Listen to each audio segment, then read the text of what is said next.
Alright everyone, I'm just gonna say it. I'm obsessed with this top. Oh my gosh, I am obsessed. I'm just obsessed. That's all. That's the video, just me being obsessed with this top. For those of you who don't know me, my name's Holly. I'm with Suave Knits, and thank you so much for watching today. I'm so excited to show you my process on this top. This top is inspired by a $275 top from Revolve. That's right. I recreated the look for about $25 with coupons. It's knitted. It has a zipper. There's elastic on the top. All things I never thought I would ever do, and it turned out to be so easy. So today I'm going to show you how you can make this top too. This is not a tutorial per se, but it kind of is.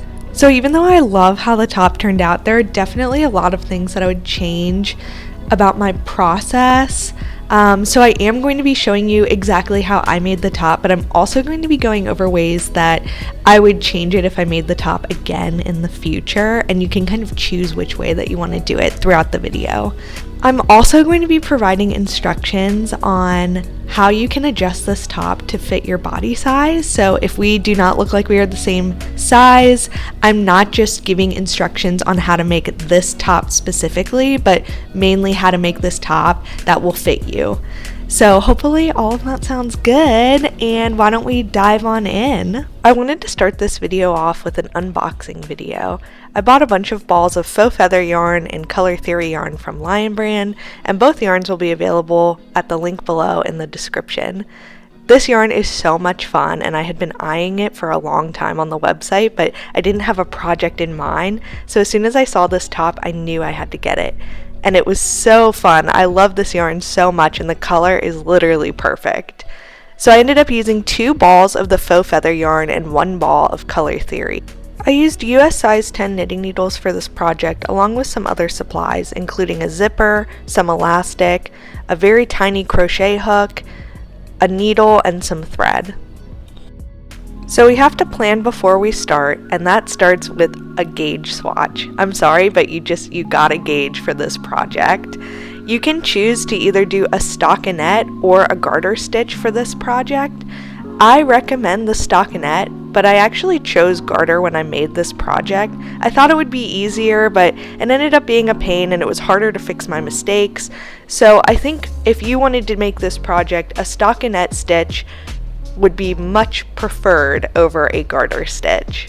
For this project, I held 1 strand of feathers and 1 strand of Color Theory together, and this is what my stockinette stitch gauge looked like. For the construction of this piece, we're essentially knitting a rectangle, but the main question is, are we knitting this rectangle horizontally or are we knitting it vertically?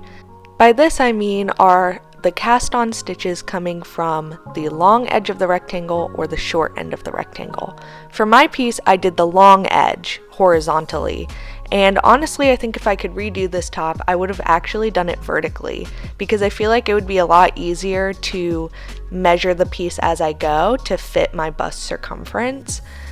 So I think if you're going to make this top, I would recommend knitting it vertically. Now that you have your stitch type and the way that you're going to make this top, it's time to plan out the top to fit your body. So the first step is you need to measure your chest circumference, and I've included a photo here from Craft Yarn Council to help show where you should be measuring around for this.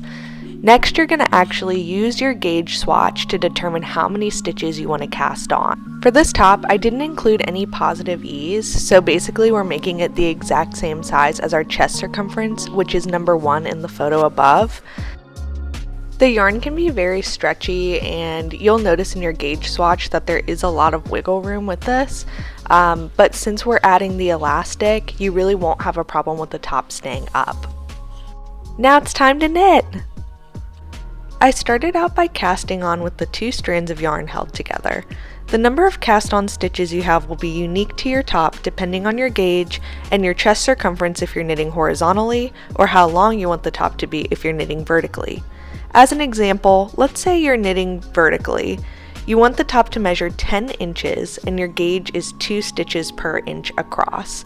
We won't be talking about rows per inch here because we can just measure that as we go. In this example, we would take our gauge of 2 stitches, multiply that by our desired length of 10 inches, and we would get 20 stitches to cast on. For my top specifically, I knit it horizontally. I had a gauge of 2 stitches per inch and a chest circumference of 34 inches. So I cast on 68 stitches. I knit the top until the piece reached my desired length of 10 inches. Most of this top was just me sitting on the couch knitting. It's not super intense because it is just a rectangle at the end of the day, although I did have my struggles with this yarn. The feathers make it kind of difficult to see the stitches, so normally I can knit and not really look or pay super attention, but with this top I really had to pay a lot of attention, and I still had drop stitches which were incredibly hard to fix with the garter stitch. That's why I've been kind of recommending that you guys do stockinette, because I feel like stockinette, it's easier to keep track of your mistakes. Even though that means you have to switch and purl a lot, I think it really is worth it in this project just to keep all of the stitches straight. Once my top reached its desired length, I began casting off. I don't think the cast off method is extremely important here. As long as you're knitting it vertically, it doesn't matter, but if you are knitting horizontally, I recommend a looser cast off method, just so it doesn't mess with anything with the whole top. My cast off was a little bit tight and I was knitting horizontally, so I did have to make that edge my bottom edge just to make sure that it wasn't too tight on my top. This next part is optional, but I feel like it's really important. Basically, I went through with my knitting needle and I just kind of picked out all of the feathers so that the front of the top would be like extra poofy. Because if you look at the photo of the revolve top that I inspired this piece, it is very feathery, and you could kind of see the stitches through my knitting here with the feathers, but once I went through and really pulled out all of the feathers that I could, it just looked so much thicker and you couldn't see any of the knitted stitches. Like when I wear this top now, people don't realize that it's knitted because I pulled out all of the feathers. So this is the back of the piece after I finished. You can see it's kind of sparse, you can see the knitted stitches through, but when I flip it over to the front where I pulled out all of the feathers, you can see how thick the feathers are, how fluffy the top is, and how difficult it is to see the stitches through. And this is just an example of how it looks held up. You can see that the back side, it's not super fluffy, but when you flip to the front, it's just wow. So now I'm going to add the zipper, which is optional. If you wanted to just sew your top together like it is and wear it as like a tube top, I think that's perfectly reasonable.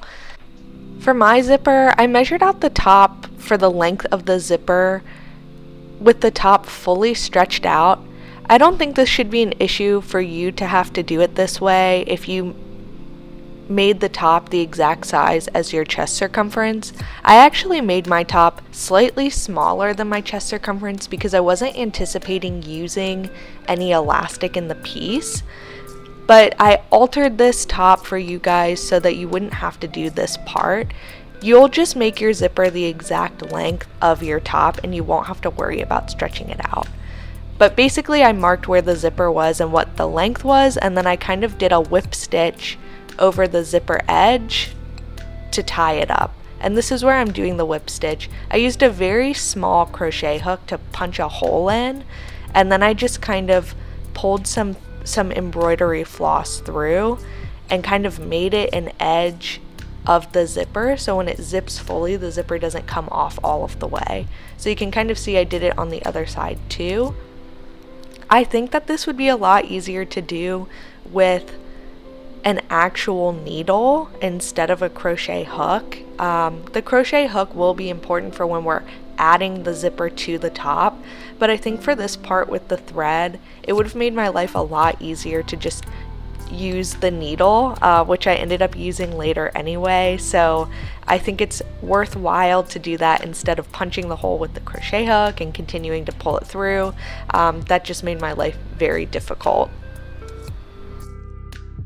I continued to wrap the thread around the zipper edge multiple times until I felt like it was nice and thick at the edge of the zipper, so that when I pulled the zipper up that there wouldn't be any issue with the zipper potentially coming off. As you can see, it kind of matches up on both sides, and I just tied a knot to end the stitch. Now you can see the main test is going to be, if I zip it up, will the zipper be stopped? And drum roll please. And perfect. The zipper ends perfectly, and it's definitely not going to come undone. For this next part, we're just going to be adding a row of crocheted stitches on each side of the zipper.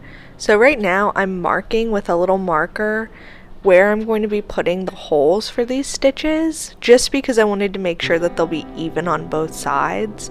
I think the distance between the stitches don't matter as much as making sure that they're even on both sides.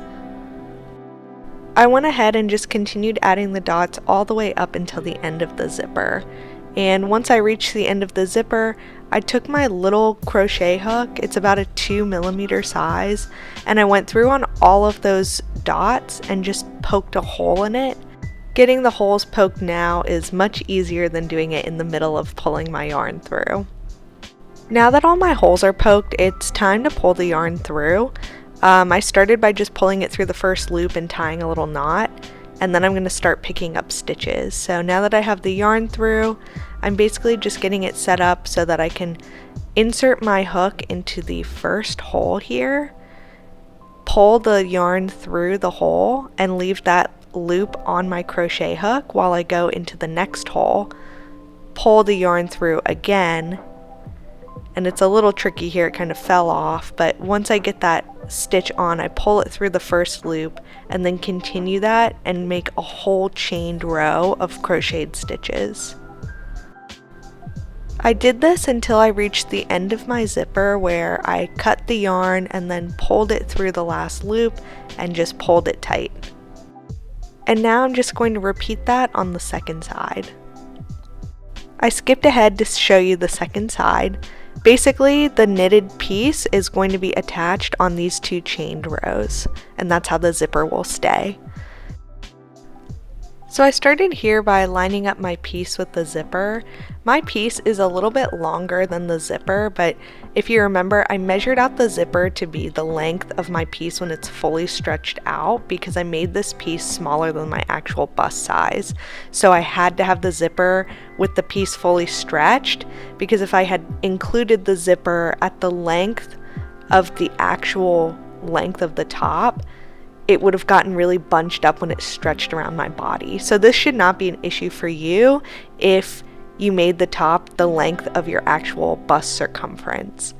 So for me, I had to tie both ends to the zipper to start, and then I tied a middle stitch, which I included because I needed to kind of keep myself grounded as I was sewing the piece to the zipper and making sure that it lined up properly, even though they are different lengths. So again, this probably will not be an issue for you, and you could probably just go through and sew your top to the zipper in kind of a 1-to-1 ratio with the stitches. So basically I just used one strand of my Color Theory yarn and went through and sewed the piece to the zipper with the crocheted chain that I had added to the zipper.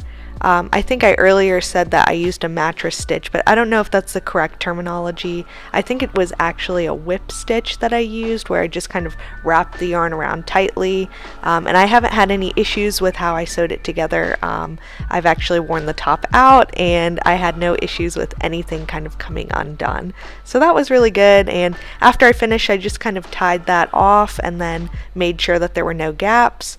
And then I went through with my tapestry needle and again just pulled out some of the feathers to make it a little fluffier, because some of the feathers got tucked up in all of that stitching. So I just wanted to make sure, even around the zipper, that it's still nice and fluffy.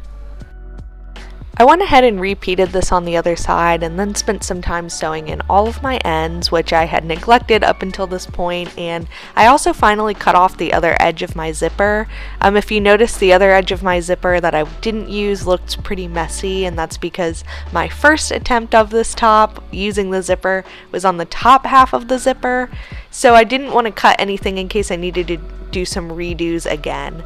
But once I had all of that sewn and the zipper cut, it was time for the final test, and with this zip, it ended up turning out perfect. The first try on was great, but this was when I realized I needed some elastic on the top because it was a little bit looser than what I wanted. For the elastic, I wrapped it around my chest to measure, and I just kind of measured above right where I wanted the top to land, and I wanted it to feel snug with the elastic but not too tight. So my chest circumference is 34 inches and my elastic length ended up being about 24 inches. So this is kind of dependent on how you want it to fit your body, but for me that was perfect. So I took my 24-inch strand of elastic, I sewed it directly to the zipper, and then I weaved it into the top line of the top. I think you could also add a strand of elastic to the bottom if you need that, but for me I didn't. And after I pulled it through to the other side of the top, I just secured it to the other side of the zipper. So both parts of the elastic was anchored there, and it ended up being perfectly stretchy for the top. And now for the big reveal. Oh my goodness, look how cute it turned out. It turned out way better than I was expecting, and it looks so close to the original. I just had so much fun with this top. It's literally so adorable, and I love wearing it out. Okay, yay, we're all done. So let me show you a little close-up.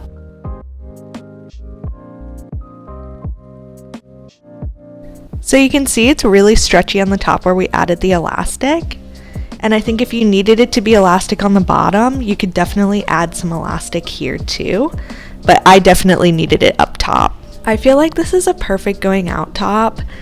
I don't really go out that often, but I feel like I would definitely wear this like out and about.